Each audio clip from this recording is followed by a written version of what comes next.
আচ্ছা তোমরা আমায় ভয় পাও আমি জানি। আরে আরে কৌস্তব, আরে বলতে দেবে না স্যার, কি হবে না?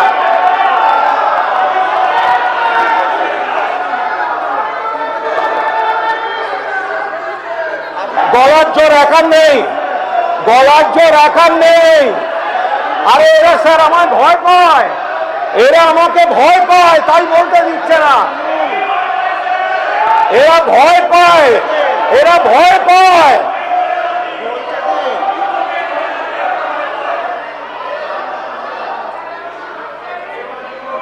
আসলে আসলে আসলে স্পিকার স্যার ব্যবস্থা করে রেখেছেন যে আসল বিরোধী বেঞ্চ থেকে কথা হলে কথা হবে না, আর ওনার অনৈতিকভাবে মেরুদণ্ডহীন বিরোধী দলনেতাকে বলতে দিলে তখন সেটা বলতে দেয়া হবে, এইটা উনি ব্যবস্থা করে রেখেছেন।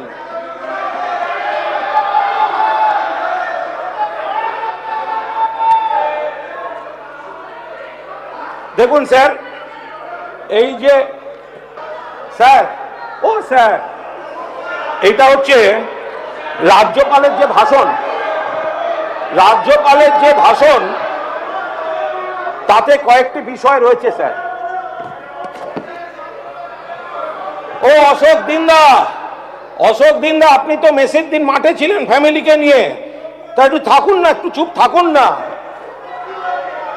আরে আপনার বাড়ি তাহলে সিআইডি যাচ্ছে না কেন? সিআইডি যাচ্ছেন না কেন আপনার বাড়িতে?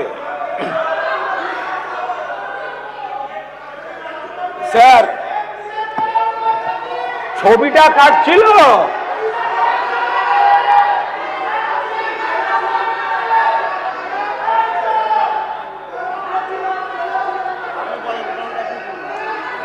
স্যার প্লিজ আপনারা কি বলতে দেবেন না, বলতে দেবেন না?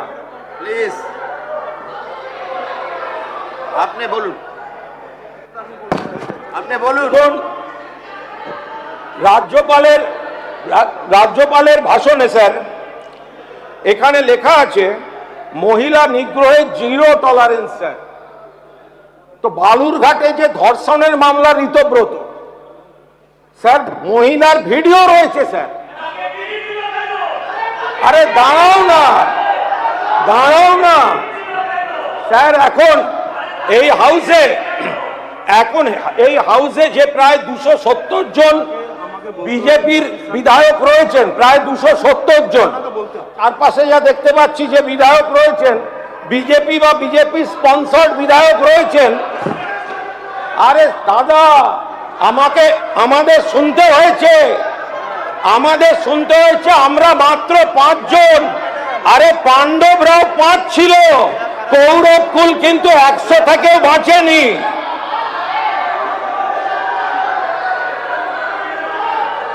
আরে আরে কৌস্তব,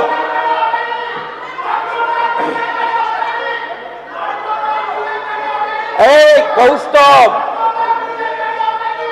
তোমরা আমায় ভয় পাও আমি জানি। আরে বলতে দেবে না স্যার, কি হবে না?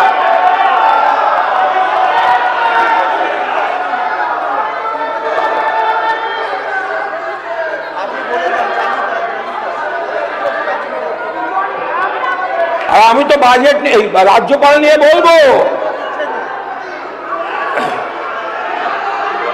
রাজ্যপালের বাজেট, রাজ্যপালের ভাষণ, তাতে স্যার কয়েকটা যা বিষয় রয়েছে সেই বিষয়গুলি স্যার আমরা খানিকটা তো দিয়েছি সংশোধনী, আবার কয়েকটা জায়গায় স্যার বলার আছে।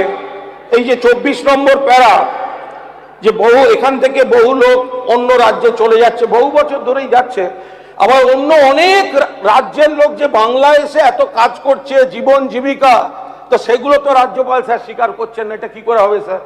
তো এগুলো তো বলতে হবে যে অন্য রাজ্যের এত লোক এখানে আসছেন।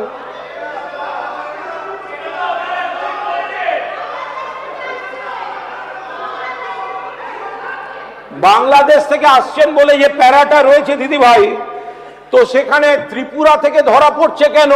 বিএসএফটা তো অমিত শাহের, বিএসএফটা তো কেন্দ্রীয় সরকারের, ত্রিপুরা থেকে ধরা পড়ছে কেন স্যার? এক সেকেন্ড ত্রিপুরা থেকে ধরা পড়ছে কেন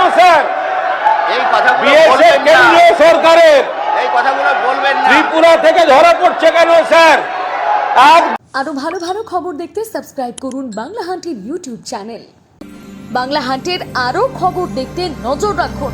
বাংলা খবর মানেই বাংলা হান্ট।